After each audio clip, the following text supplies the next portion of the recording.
Buenas tardes. En esta tercera ayudantía vamos a discutir lo que son los tensores.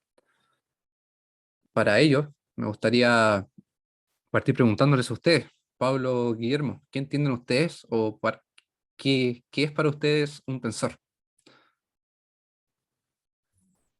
Eh, Ayer estuvimos viendo tensores con el profesor Juan Carlos Pina y era como es como una relación entre vectores, ¿o no? Claro, sí, sí, correcto. ¿Y tú, Pablo, qué piensas? Sí, bueno, yo iba a decir vectores, pero es como, hay varias aplicaciones para los vectores y tensores, creo yo. Sí, sí, exacto. Es una mezcla de lo que dijeron. Los tensores son herramientas matemáticas que se utilizan principalmente en la mecánica del continuo, que es lo que vamos a empezar a estudiar nosotros, y también se utiliza mucho en lo que es la teoría de la relatividad, porque los tensores nos permiten relacionar dimensiones y también espacios. ¿Ya? Ahí vamos a ir viendo que podemos tener representaciones de tensores como incluso hipermatrices, ¿ya? Pero ahí vamos a ir viendo. Entonces, como motivación, les quiero mostrar esto. Esto que están viendo es un algoritmo. Esto es un algoritmo que se utiliza para predecir el comportamiento elastoplástico de un material, directamente para predecir la evolución de la superficie de fluencia, por ejemplo, del acero. Entonces, mediante este algoritmo, ustedes pueden ver que hay unos epsilon, hay unos p, unos s, unos q, y a todo eso son tensores. El epsilon se utiliza casi siempre como tensor de deformaciones, y el s y el q como de tensores de tensiones. Entonces, los tensores de acá en adelante van a estar metidos en todos los temas de mecánica y que se pueden estudiar más adelante. Y con este algoritmo, uno básicamente lo que puede obtener es, puede programarlo y según los datos del material que quiera programar, puede obtener la famosa curvita esta, que esta es la que se está mostrando en la del acero, ¿cierto? Entonces, eso como aplicación directamente los tensores en lo que nos compete a nosotros, ¿ya? Y bueno, esto de plasticidad no se ve en este curso, sino que en el segundo curso de mecánica del magíster, por si acaso. Pero hacia allá se apunta. Ahora, para representar los tensores necesitamos primero definir una base ortonormal, es decir, un E1, E2 y E3, que típicamente los conocemos como vectores unitarios. Ortonormal porque son perpendiculares entre sí y entre los tres o dos, dependiendo de si trabajamos con dos o tres dimensiones, definimos un sistema de referencia, un sistema cartesiano. Entonces, primero, definir un sistema de referencia cartesiano, eso es lo primero, y después podemos trabajar con tensores a través de vectores o matrices, pero no antes, ¿ya? Si a ustedes les preguntan qué es un tensor, no digan qué es una matriz, porque la matriz es una representación que es permitida por definir una base ortonormal euclidiana, ¿ya? No es lo mismo, no es sinónimo un tensor con una matriz, porque si ustedes eligen otro sistema de representación, ya no van a tener matrices, ¿ok? Dicho eso, un pequeño de resumen de los tensores. Tenemos tensores de orden 0, de orden 1, 2, 3, etc. Los tensores de orden 0 son los bien llamados escalares. Por ejemplo, la masa y la densidad, ¿sí? Esos son tensores de orden 0. Los tensores de primer orden son los conocidos vectores. Por ejemplo, el vector de posición, el vector de velocidad. Y estos, como bien dijimos, están acompañados de la base que definimos, el L1, L2 y L3. En el caso de los vectores, simplemente necesitamos estos tres, si es que es 3D, o dos, si es que son dos dimensiones. Ya ustedes han visto anteriormente la representación de los vectores como la suma de sus coordenadas y cada coordenada multiplicada por el vector unitario correspondiente. Ahora, hasta ese punto, eso ya es todo conocido, escalares y vectores. La gracia de estudiar tensores viene cuando aparecen los tensores de segundo orden. Y debido a esta fase ortonormal, lo podemos representar como matrices. Por ejemplo, hay tensores que representan la deformación, típicamente epsilon, y las tensiones, típicamente sigma, o S o Q. ¿Ya? Y la base entra en juego para definir el arreglo matricial. Si uno coloca simplemente números, no tiene ningún significado, pero si uno le agrega la base, y que en este caso, como es una base en dos variables, esto lo que estoy mostrando ahora es una diada, es una pareja de dos bases, de dos vectores unitarios. Entonces, de esta forma se incluye la base en un tensor de segundo orden, mediante diadas, ¿ya? No sé si alcanzaron a ver eso, pero esta primera ayudantía decidí enfocarla mayormente a la operación indicial de los tensores, y yo creo que podríamos hacer otra ayudantía la próxima semana con el resto de las operaciones, ¿ya? Ahora, después hay tensores de tercer orden. Los tensores de tercer orden ya no tenemos una simple matriz para representarlos, sino que tenemos hipermatrices. Las hipermatrices quizás ustedes las han utilizado en MATLAB, pero básicamente es una matriz que puede tener, por decirlo de alguna forma, distintos planos, distintos espacios. Después, en la siguiente diapositiva les voy a mostrar cómo luce una hipermatriz. Un tensor de tercer orden, bien conocido, ¿ustedes vieron en clases la permutación? Si es que la vieron, la permutación o la visivita, ese es uno de los tensores de tercer orden más conocidos, ¿ya? Y uno de cuarto orden, sería el tensor de elasticidad, el que entra en la relación tensión igual, el tensor de elasticidad por deformación. Ese D a la 4 es una forma de representar un tensor de cuarto orden, ¿ya? Es el típico módulo de elasticidad, si es que trabajamos en una dimensión. Ese es el tensor de elasticidad, pero ya generalizado a 3 dimensiones, ¿ya? Entonces, para trabajar con tensores de mayor orden de 3, necesitamos más de una diada. Necesitamos una cierta cantidad de diadas, de acuerdo al orden del tensor. Y ahora les voy a mostrar cómo luce un tensor de primer orden, de segundo orden y de mayor a tercer orden. Básicamente lucen de esta forma. Un vector, ¿cierto? Ya lo conocen. Una matriz para un tensor de segundo orden. Si es una representación en dos dimensiones, la matriz va a ser 2 por 2. Si es de 3 dimensiones, va a ser 3 por 3. Y ya para tensores de tercer orden o mayor, es esto lo que me refiero con hipermatriz. Se generan un conjunto de matrices, ¿ya? Por lo mismo, se podrán dar cuenta de por qué se utiliza en la teoría de la relatividad de los tensores, ¿ya? Entonces, prosiguiendo, ahora vamos a discutir principalmente lo que es la notación de los tensores. Hay que tener muy claro cómo trabajar con la notación. La notación, existen, yo encontré en la literatura que hay dos notaciones. Una notación directa o invariante y otra notación indicial, que es la notación de Einstein, que es en la cual nos vamos a enfocar. La notación directa, se me había olvidado mencionar que los tensores son invariantes respecto al sistema de referencia, porque por ejemplo, la masa de un cuerpo debe ser igual a si es que se mide desde Arica o si es que se mide en Santiago, ¿ya? Es invariante. Y la notación directa apunta a esta invarianza respecto al sistema referencial. Es por ello que en la notación directa no especificamos ningún índice. Por ejemplo, para la velocidad en notación directa, simplemente ponemos una V, o algunos colocan una V y una flecha arriba para determinar un vector, ¿cierto? O bien hay autores que utilizan para tensores de primer orden, que son los vectores, una rayita abajo.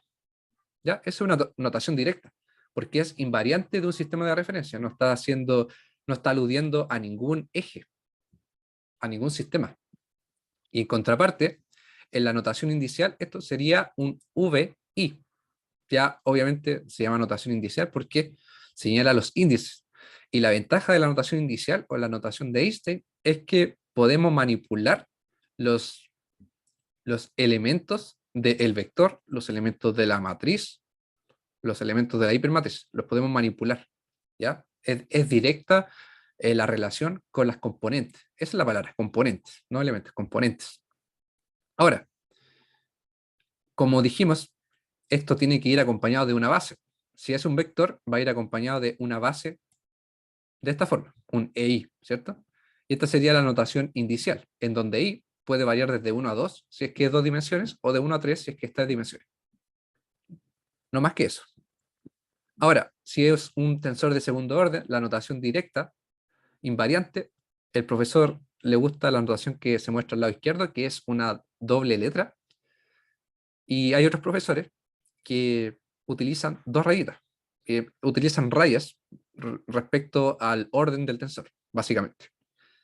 Y si lo escribimos esto en notación indicial, como es de segundo orden, ahora vamos a tener dos índices distintos, un I y un J.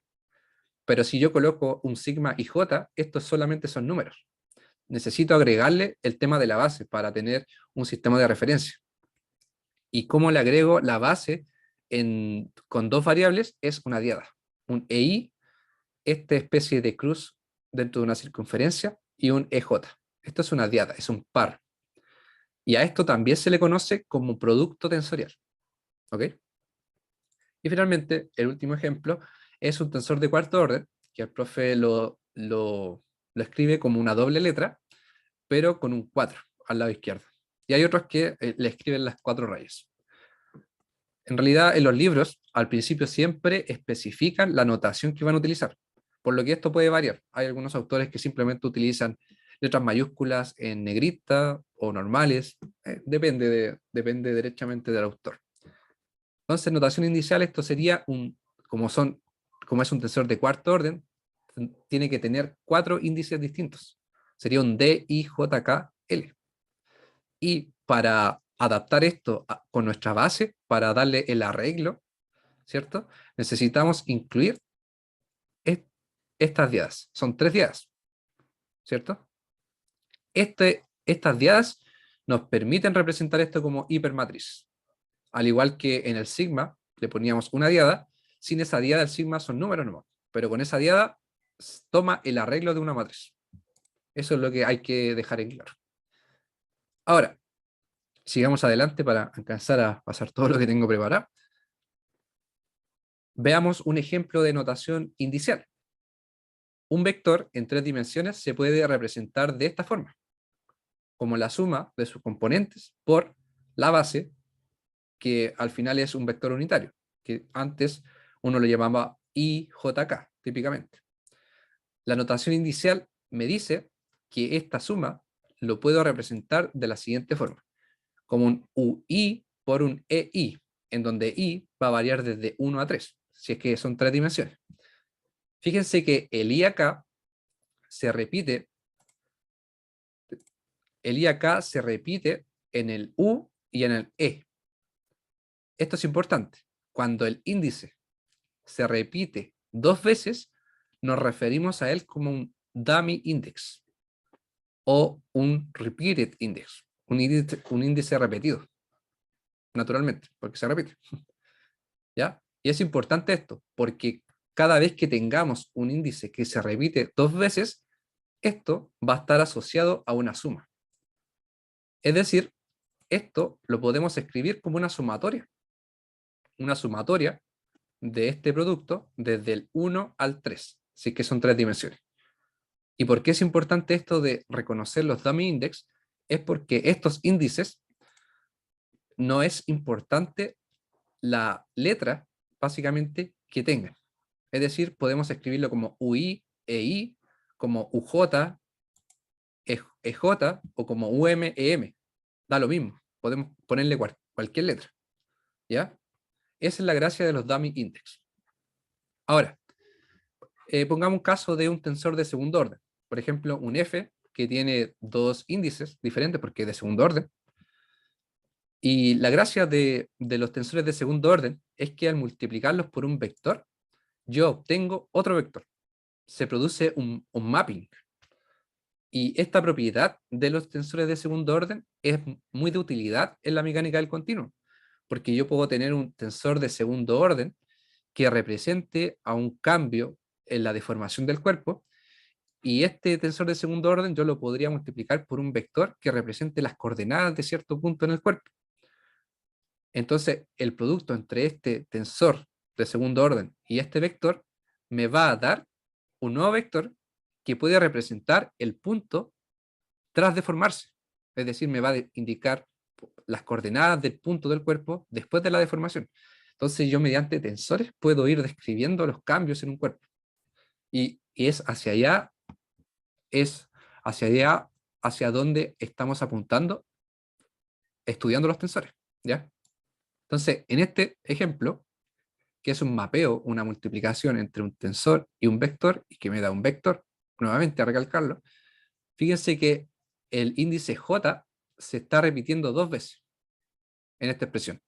Y como dijimos, si se repite, es un índice dummy. ¿Ya?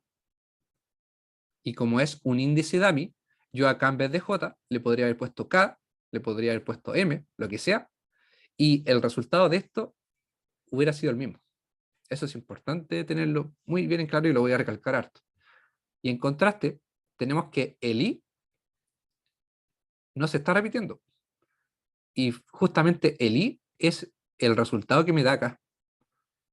A esto nosotros le llamamos free index. ¿Ya? Ese índice no se puede cambiar por otra letra, sino cambiaría el resultado. ¿Ya? Ahí vamos a ir viendo unos ejemplos. Entonces, hay algunas reglas para trabajar con los índices. Por ejemplo, una regla es que un índice no puede aparecer más de 2 veces. Por ejemplo, miren esto. Si escribiéramos f de ii por ui igual vi, si nos fijamos solamente en esta expresión, se repite 3 veces. Eso no es posible. Esto está malo. ¿Ya? Esto está equivocado. Los índices free se pueden repetir solo una vez y los dummy se pueden repetir 2 veces. No más que eso. ¿Ya? Por tanto, si estamos trabajando con notación indicial y queremos multiplicar 2 tensores o 2 vectores, tenemos que tener cuidado con eso e ir cambiando la letra para que sea consistente con la notación. Y la última regla que quiero exponer acá es que todos los términos de una operación tensorial deben tener el mismo índice libre. Por ejemplo, si estoy sumando acá un producto tensorial más otro, en cada uno de estos términos debe aparecer el mismo índice free. ¿Ya? No puede haber un término que no aparezca uno de los índices free, o sea, estos índices que están solos. Para que el resultado sea consistente y me dé con ese índice, tiene que estar en todos los términos que yo esté operando. A eso me refiero. ¿Ya? Ahora, hagamos algunos ejemplos, a ver si entendimos la idea. En este ejemplo, tenemos un AIJ, un UI y un UJ. ¿Cuál sería el índice dummy? La pregunta está abierta a cualquiera de ustedes. ¿Cuál sería un índice dummy? Cualquiera de los dos sería un índice dummy. Exacto, los dos serían un índice dummy. Ok, O sea, los ahora, dos. Cualquiera. Sí. sí, en este, ¿cuál sería dummy y cuál sería free? El free es siempre el que va a estar solo, que es como parte sería como un escalar, ¿o no? O el free, o nada que ver. O igual puede ser como un vector. No, es que los escalares no tienen índice. El vector tiene un índice, el tensor de segundo orden tiene 2 índices y así sucesivamente. Ah, Pero ya, ya, ya. ¿sí? Ah, ya, porque claro, acá te está dando una dirección. Pues tienes razón. Claro. Claro, sí, es verdad. Entonces Sí, acá el K y el L son dummy porque, voy a poner mi puntero, el K se repite acá y se repite acá, se repite 2 veces. El L también se repite 2 veces. El I se repite solo una vez en este término, eso está bien, y el J también una vez. Entonces el I y el J son free. Y bueno, y si queremos ponernos vivos, o no sé cuál es la palabra, podemos ver el resultado de la operación. Tenemos el I y el J. Los resultados de la operación nos debe dar con el free. Porque los otros, los dummies, son los que podemos cambiar por cualquier letra. Y son los que están ahí para indicar sumas. ¿Ya? Entonces, esta expresión es válida. Cumple las reglas. Ahora, esta expresión nos da un vector, un gamma sub k. Veamos acá el primer término. Tenemos un i que se repite. Entonces acá claramente el i es dummy. Se puede reemplazar por cualquier otra letra. El j también es dummy. Y el k se repite una vez. Entonces acá, en este término, el k sería free. Y acá tenemos un tensor de quinto orden. Tiene 5 índices. Y acá tenemos 1 y JL. El IJ también se repiten 2 veces. Entonces, sigue siendo dummy acá. El L se repite 2 veces y el K se repite una vez. Entonces el K se repite en todos los términos. Eso está bien. Pero pasa que el M se repite una vez acá, pero acá no está el M. Entonces, si tomáramos solo este término de la derecha, estaría bien. El M sería free. Pero como no está acá, eso incumple la regla. No es consistente. Porque el resultado da con K. Y acá, para que sea consistente, no debería estar este M. O bien, si está este M acá, debería estar acá, y el resultado también debería tener un M. ¿Ya? Entonces esto, el IJL es dummy, el KM son free, pero está incorrecto porque no en todos los términos están los free index. ¿Ya? Y eso hay que tenerlo muy en cuenta porque es enredado al principio de trabajar con la notación indicial. Ya, ahora continuemos adelante para pasar todo lo que tengo preparado. Ahora, miren, fíjense, tenemos este sistema. Estos son típicos sistemas que pueden aparecer en cualquier aplicación. Es un sistema de n por n. Entonces tenemos una suma de A1, A11, X1, A12, X2, etc. Va variando el término del X hacia la derecha hasta llegar a n. El término del B va variando hacia abajo hasta llegar a n. Y claramente los términos A11, A12 son componentes de una matriz, ¿cierto? 1, 1, 2, 1, hasta N1 y acá NN, ¿ya? Ahora, ¿cómo podemos representar esto en notación indicial? Vayamos reduciendo esto. Primero dijimos que cuando hay sumas, eso está asociado a dummy index, es decir, a índices que se repiten 2 veces. Tienen que recordar el ejemplo del vector. El vector se podía representar como un UI por un EI. El I se repite 2 veces, entonces una sumatoria. Entonces acá en cada ecuación hay una suma. Por tanto, para la primera ecuación, eso lo podemos representar como A1J por XJ igual B1. El J se repite 2 veces, entonces sería una suma. Iría desde J igual 1 hasta N. Sería, cuando J es 1, obtendríamos este término, 1, 1, después 2, 2, etc. hasta NN. ¿Ya? ¿Se dan cuenta? Esta ecuación la podemos representar mediante el dummy index J, porque al ser doble representa una sumatoria. Y así sucesivamente para la segunda ecuación, ¿cierto? Y para la ecuación enésima. Y ahora todo esto lo podemos reducir aún más utilizando la notación indicial. Como ahora la primera ecuación tenemos este 1, después tenemos el 2 hasta llegar a n, ese son un free index, porque se fijan, tenemos 1 y el resultado me da con 1. Es lo mismo que vimos antes. El free index debe estar en el resultado. 2 con 2, n con n. Entonces, ese 1 que va variando hacia abajo hasta n, lo podemos representar como un free index, por ejemplo, un i. Entonces ese i va a ser free y va a estar también en el resultado. Entonces de esta forma podemos reducir todo este sistema n por n a una notación indicial. Fíjese, a solo esto, a la notación de Einstein. Entonces eso te da muchas facilidades para trabajar. ¿Ya? ¿Alguna pregunta hasta acá para seguir avanzando? No, yo ninguna. No, tampoco por mi parte. Ya, qué bueno, qué bueno. Después pueden verlo de nuevo porque quizás por ahora, como tienen que hacer otro trabajo no relacionado a esto, se les va a ir de la memoria un poco, pero va a quedar grabado, así que lo pueden revisar más adelante. Y les va a servir, créanme. Ya, sigamos. Ahora, operadores importantes que tenemos que considerar. El Kronecker delta. Esto me imagino que lo vieron. El Kronecker delta no es más que un producto punto entre dos bases. Un Kronecker delta IJ el producto entre EI y EJ. Ustedes recuerdan que el producto punto entre dos vectores era la magnitud del primero por la magnitud del segundo por el coseno del ángulo entre ambos. Entonces eso nos indica que si I es perpendicular a J, es decir, son dos ejes del sistema de coordenadas, son dos bases ortonormales, el ángulo va a ser 90 y el coseno de 90 es 0. Por tanto, si el I es distinto de J, es decir, son ángulos de 90, va a ser 0, y si son iguales, el ángulo entre ellos va a ser 0 y coseno de 0 es 1, por tanto va a dar 1.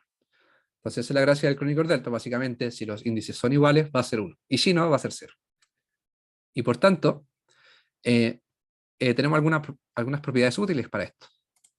Un crónico delta con doble índice igual va a ser 3, porque el I va desde el 1 al 3, en el caso de 3 dimensiones, y se sumaría delta 1, 1, más delta 2, 2, más delta 3, 3. Como los tres términos son iguales, los tres valen 1 y sumados dan 3. ¿Ya? En el caso de 3 dimensiones. Y esto sería un dummy index.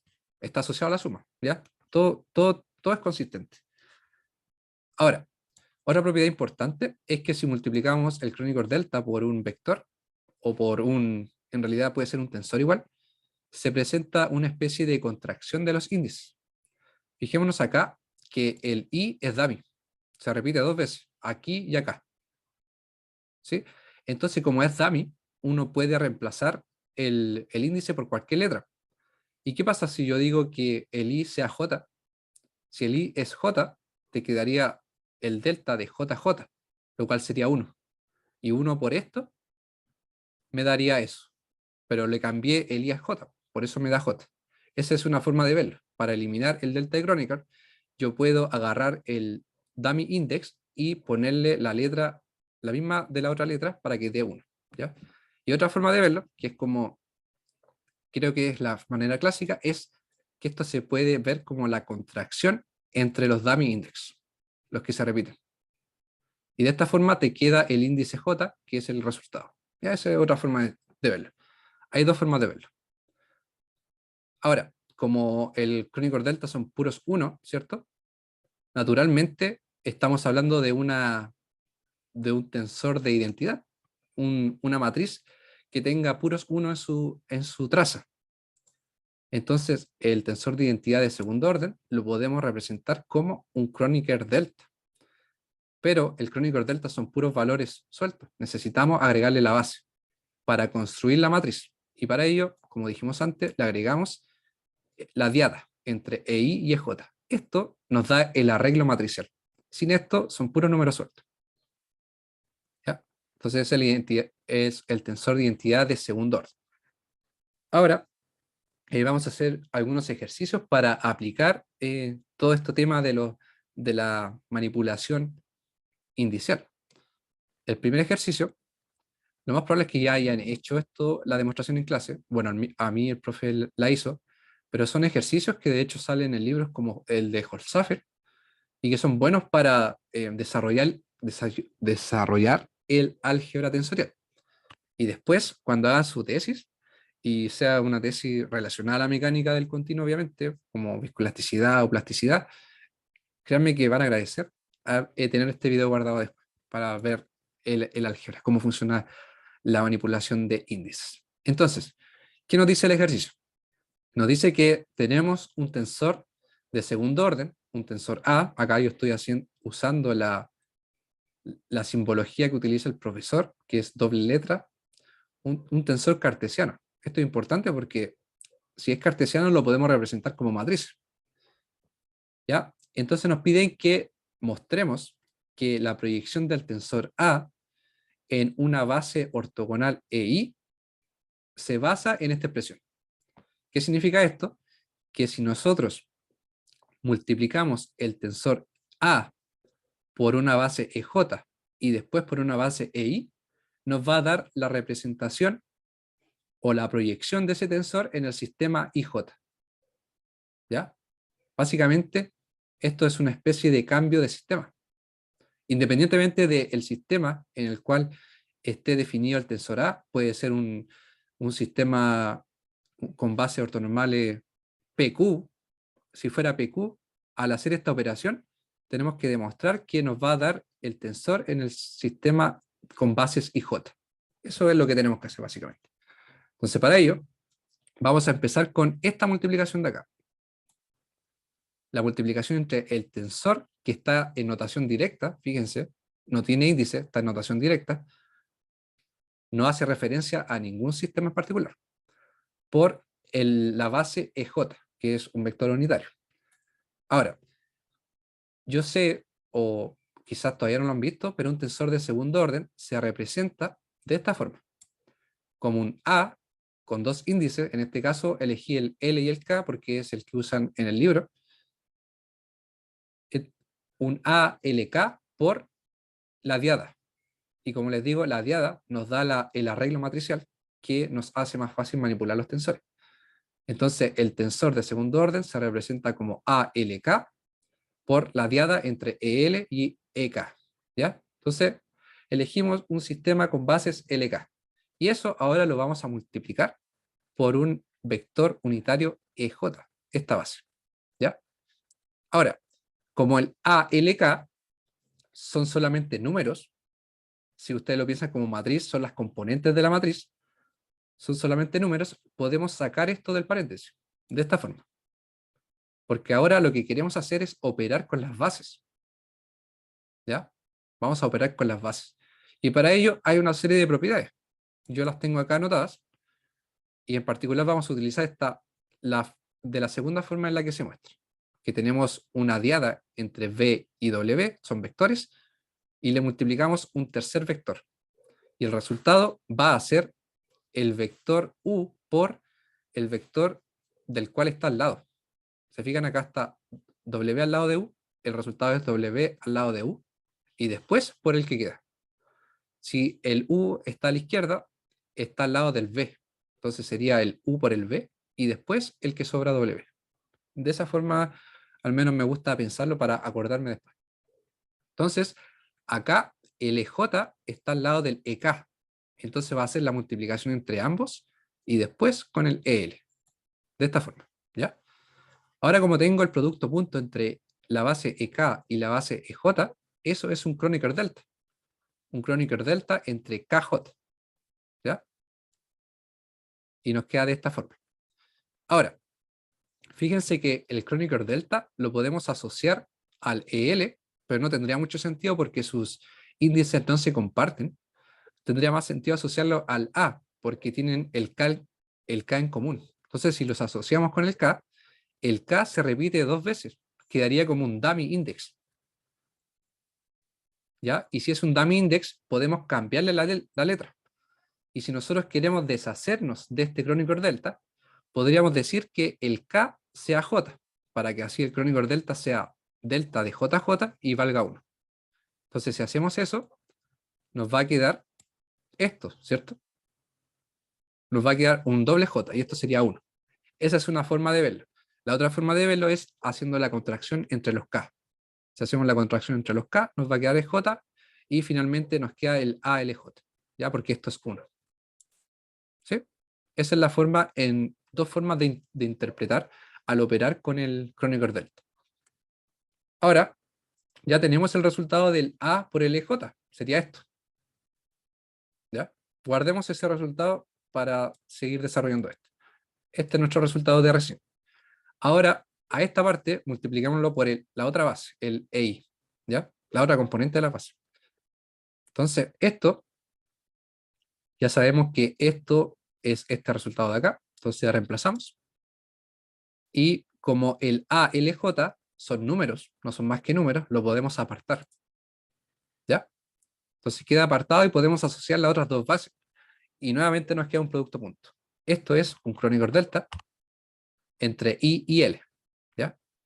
Acá no hay que preocuparse de asociar nada con ninguna otra cosa. Simplemente vemos que tenemos un dummy index que es el L, ¿cierto? El L se repite. Por tanto, el L lo podemos cambiar de variable. Y para eliminar el Kronecker delta, digamos que el L vale I, para que sean igual y podamos decir que es 1. Si el L vale I, entonces el Kronecker delta se queda de esta forma y se cancela, porque vale 1. Ah, y si cambiamos la L acá por I, tenemos que cambiarlo acá también. Tenemos que cambiar los dos L's, porque los dos en conjunto son los dummy index. ¿Se fijan? I, ¿ya? Entonces nos queda así. Por tanto, ahí termina el ejercicio. Acabamos de demostrar que un tensor de segundo orden, para proyectarlo en una base IJ, tenemos que hacer esta operación. ¿Ya? Entonces queda demostrado el ejercicio. ¿Qué hora es? Son 2 para 1. Ya.